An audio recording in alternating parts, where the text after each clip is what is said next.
En RDC, c'était pourtant l'un des points cruciaux des accords de la Saint-Sylvestre. La date tant attendue de la présidentielle est donc fixée au 23 décembre 2018. L'opposition rejette ce calendrier et entend faire partir le président Joseph Kabila. Emmanuel Godard, Francine Mokoko. Le dimanche 23 décembre 2018, en un jour, c'est le jour des scrutins directs combinés, présidentiels, législatifs, national et provincial.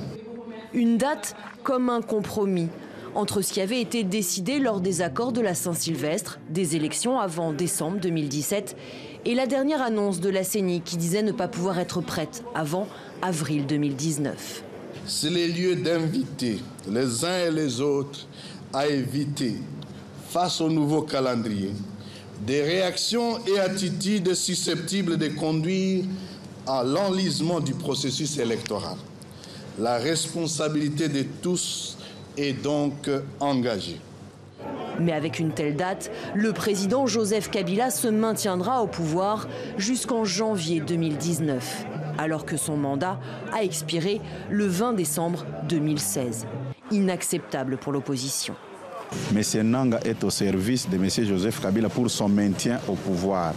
Raison pour laquelle ça ne nous surprend pas. Nous sommes dans une démarche constitutionnelle, une démarche soutenue par notre peuple. Nous voulons avoir une transition sans M. Joseph Kabila. Je ne vois pas pourquoi on doit perdre notre temps sur une histoire qui n'a pas d'avenir. Même son de cloche du côté de la société civile, qui ne comprend pas que la CENI prenne cette décision sans avoir consulté tous les acteurs concernés. La publication de ce calendrier par la CENI est un mélange de la provocation, un déni de la réalité politique de la République, mais en même temps un défi lancé à la démocratie. Sans nul doute, un défi à la démocratie.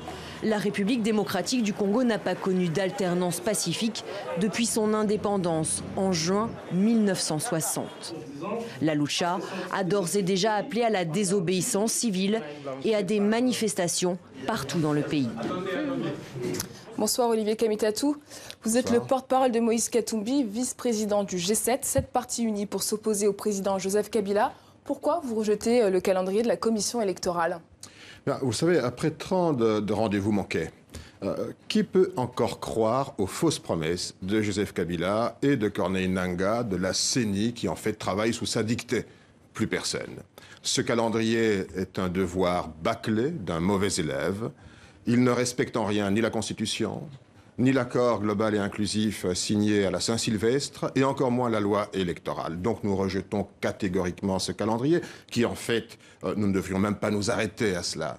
Nous considérons, nous, aujourd'hui, que la CENI a échoué, que ce bureau doit être remplacé. Nous considérons également que Joseph Kabila, eh bien, son mandat arrive à terme le 31 décembre 2017. S'il y a transition, ce sera une transition sans Joseph Kabila. Est-ce que vous n'êtes pas obligé d'accepter ce calendrier, étant donné que vous n'arrivez pas à faire partir Joseph Kabila? Écoutez, aujourd'hui, le peuple congolais n'est pas naïf. On ne peut pas lui faire croire et prendre des vessies pour des lanternes. Un jour, on dit 504 jours, 300 jours. Tout ça, c'est pure fabrication pour un glissement à nouveau et laisser le Congo dans l'illégalité, l'illégitimité de Joseph Kabila. Il n'en est pas question. Le Congo n'est pas le butin de guerre de Joseph Kabila. L'orage gronde, le peuple va se lever. Il lui appartient maintenant de se mettre debout. L'article 64 de la Constitution est brandi aujourd'hui non seulement par l'opposition dans son ensemble, par les mouvements citoyens, Lucha, Filimbi, les Congolais debout, Moïse Katumbi, Félix Tshisekedi, tous ensemble, nous en appelons aujourd'hui à une grande prise de responsabilité. Tant que Joseph Kabila sera là, il n'y aura pas d'élection au Congo. Vous proposez donc une transition sans Joseph Kabila. Alors qui pour assurer la transition?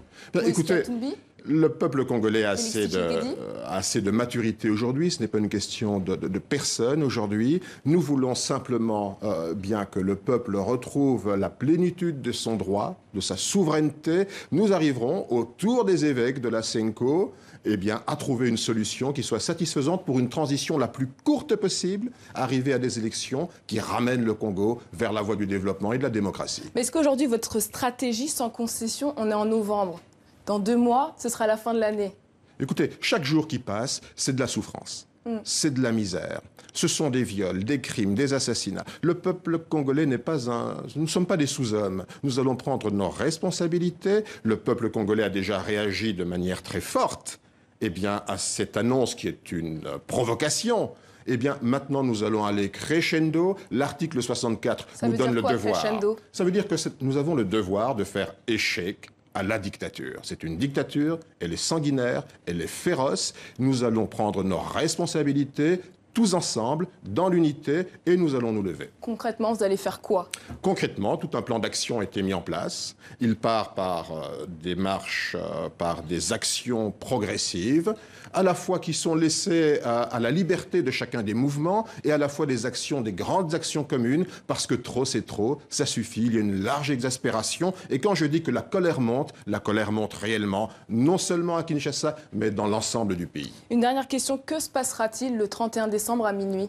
Le 31 décembre à minuit, Joseph Kabila ne sera plus président de la République. S'il reste là, il aura usurpé ses fonctions. C'est une large désobéissance civile qui s'annonce parce que nous considérons qu'il a largement épuisé, abusé de la patience du peuple congolais. Quel sera votre mot d'ordre?